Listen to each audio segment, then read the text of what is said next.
Hello there. Welcome again to my living room, to my studio, the room where I do most of my living. My name is Boaz, and I've spent the last 4 decades building what I call a creative life. Now, the conversation that I want to have with you today is about size. Size matters. No matter what she tells you, size matters. But I am talking about dreams. I am talking about the size of your dreams. How big are your dreams? How big are your ambitions? How big are your plans? Now, it is true that not all your dreams have to be big. Some dreams can be small. They are easier to achieve. They are easier to work on because they take less time. They are easier to explain to other people because they are more simple. And you usually have to explain your dreams to other people just in order to get support, to get funding, to get people to understand what you do in life, what you do now. So I'm not saying that small dreams are bad. Small dreams are good for small dreams. Big dreams, well, there you start talking about something that is special, something that could be amazing, something that could be exceptional, something that could be your life's work, something that could be what you leave behind you when you finish this experience called life. What is the mark that you leave on the world? Because small dreams don't leave a mark. Small dreams are good for today, they are good for this week, they are even good for this year. It is the big dreams that count. But how do you dream big? How do you work on big dreams? How do you accomplish big things? There are many answers. There are many ways to build a dream. The way that I like to do it, and I'm not sure if it is effective or not, I know that it worked for me a couple of times, and a couple of times it didn't. But it is a way of work that I have adopted for myself when I work on big dreams. First, start from the end. I know that usually normal people start from the beginning. That is the normal way to do things. You start from the beginning and you proceed. You start from the beginning and then who knows where you will go. It is a good way to work. It is effective. Most of the world works like this. Working from the end means imagining what you have done, imagining what you have accomplished, imagining how it feels to have accomplished it, how it feels to have accomplished it. Imagine what it does to you on a personal level, on a psychological level, on a professional level of finishing that big dream.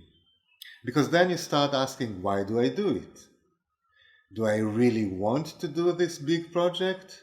Maybe it's just something that I convince myself that I want to do because people say I need to be successful. People say I need to be famous. People say I need to be respectable. I don't know.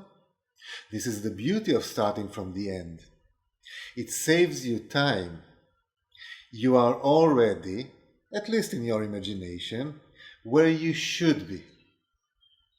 Then you can look back and say, okay, I know where I am, I know how I'm feeling, I know what I got out of it, I know what was the reaction, I know what it did to me, what it did for me. I know a lot of things without even doing them. Again, in your imagination.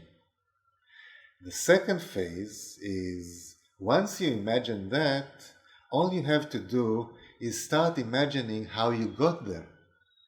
What were the steps that you took that brought you to this point? What was the path that you walked in what was the thing that you built, the tools that you used in order to get there. Then you know what you need to do, what tools you need to have, what skills you need to gather to learn.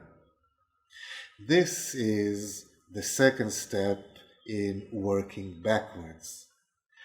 The third step of working backwards is once you have this information of how I did, what I did, how I did it, and what skills I needed to do it. Again, everything is still inside your head, in your imagination.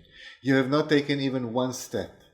You have not opened the computer, you have not touched the pen. This is all what they call a Gedankent experiment, a thought experiment. You build it in your head. You have the first step, what you build. Second step, how you build it. And the third step, which for me is the most important to begin, is finding the trajectory, finding the direction. Once you have your trajectory, your direction, you can look down and look and see the path, the road, because you know what direction you need to take to get to the goal.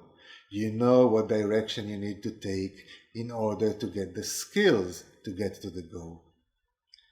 The 3 steps in reverse. Imagine what is that big project that you are doing, and imagine how you already did it, how you feel, what you know, what you learned, what you gathered. Second, imagine what are the tools, what is the process, what are the skills that you learned in order to get there. And third, imagine your trajectory. Now, at this point, you are not imagining anymore, because the trajectory you can start seeing. The trajectory is close to you, because what is a road? A road starts under your feet. A road is not something that, oh, I will go over there and then it will start. No. Your life's road starts exactly where you are standing now. There is no other option. It always starts here. And if it is here, you can see it. And if it is here, you can also build it and change it. Think big. Make big plans. Have big dreams. Work backwards. Slice them into pieces. Find out what is the right way. Find out what is the right process. Look down. See the road that you're standing on and start walking. This is the way to achieve great things. As they say, even a journey of 1,000 miles starts with one small step. Now, my advice to you, as always, and this is a place where it is really very relevant, because big dreams take time. Big dreams take stamina. Big dreams take determination. So my usual advice is even extra valid now. Keep on keeping on. No matter what, believe in yourself, believe in the way, believe in the dreams, and just keep on pushing forward. Keep on keeping on. That is all.